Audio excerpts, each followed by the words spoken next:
Hi guys, welcome to my channel. My name is Dr. Meenu Dalal, and today we will be talking about a very popular question about how many hours do I need to study to prepare for the ORE exam.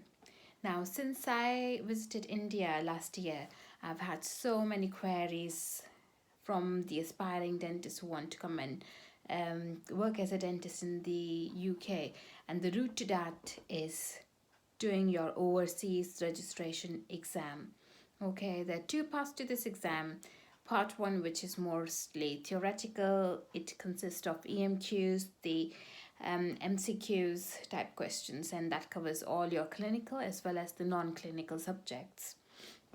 And the second part, after you've passed the part one, is the second part, which again consists of a few further parts to it, and that's mostly practical. It consists of mannequin, diagnosis and treatment planning, OSCEs, medical emergencies, and there are various other things that's covered into all these four divisions of the part two.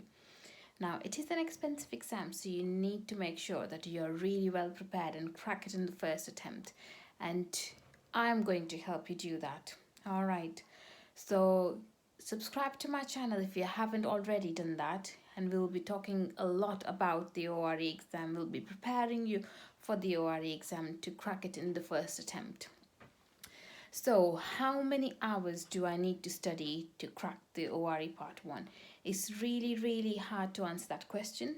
It depends on when you last practiced dentistry, when you left the dental school, when you did graduate, and what are your personal circumstances, whether you are a married woman with kids or no kids, or you are currently practicing in outside the UK from the country from where you graduated and have additional burden of looking after your family, providing them with an income, and also looking after your clinic. So these are all the factors that would affect and how busy you are in the clinic, how busy your life is, how much free time you've got. However, with the current situation about the COVID-19, I think there is a lot of time for most of the people to crack on with the ORE part 1 or part 2, whichever whatever stage of ORE you are at, to prepare and go full stream ahead.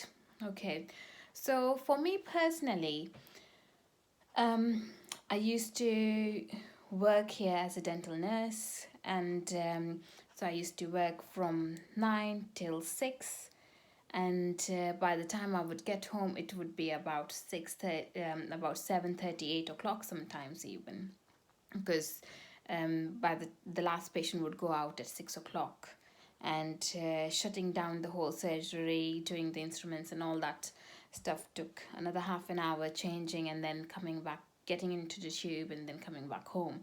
So that's about additional an hour or so. So I really had very little time. However, what I did was to strategize, and that's the key. So you need to strategize all the subjects and divide them into two columns, which are your stronger subjects and which are your weaker subjects.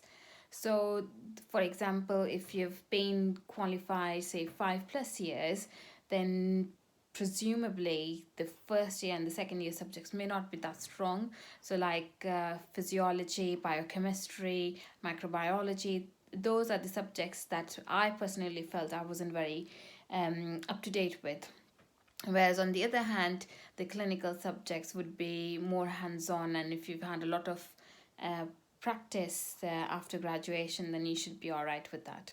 So that is how I strategized myself. So I put the toughest subjects first and I did those first, and then the easiest ones at the end.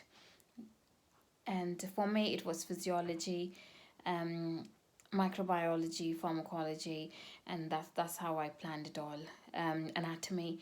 again, a lot of memorization and a lot of refreshing. It all does come back to you, but it's about scrolling through every single page of your books. So what I did to begin with was to download all the reading list available on the GDC website. I'll be putting a link down below in the description box as well for you. And you don't have to buy all of them. Particularly if you're subscribed to my channel, I will be covering all those topics for you, all those books for you on my channel, so you wouldn't have to go after and waste your time trying to get those books. All right, so all the material you get here online. All right, so that was my strategy. And then obviously having a group of people who were also sharing the same end result of getting through to the ORE and practicing in the UK. And a lot of study sessions. For part one, I don't really think you need a study partner, but that's my own way of studying. I prefer to study the subjects on my own, or I don't necessarily need a study partner for that. But for part two, definitely you need a study partner. But then again, this is your own personal choice. Everybody is different, and I know a lot of my friends in the dental school, they used to like and discuss every single topic with another person, so they used to have study partners. So it's entirely up to you, really. But that was my experience. So that's part one. And I hope I've given you some information on how many hours you need to study. Like I said, there is no set rules, but what I would like to say here is to strategize everything. And I did my part one when I was working full time, 9 till 6, and I literally had 2 to 3 hours of study every single day. And but I used to utilize my weekends, not to go out. Closer to the, say, about a month or two before the exam, I had stopped all socializing.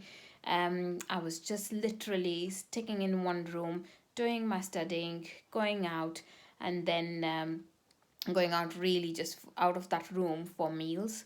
And as minimum, I didn't used to cook at all. I used to have snacks and little things that would be like minimal time spent in cooking, like sandwiches. Take a slice of bread, put some cheese in, put some cucumbers, and that's it. That's all I had. That's all I ate. And that served me well because I didn't want to waste a lot of time cooking, you know, Indian proper meals like rajma chawal that takes about half an hour and an hour's precious time when you're studying for an exam. So these are all the things. Subscribe to my channel, click the like button and the bell icon, and I'll see you later. And let's do it all together. Let's get you through to ORE. Good luck.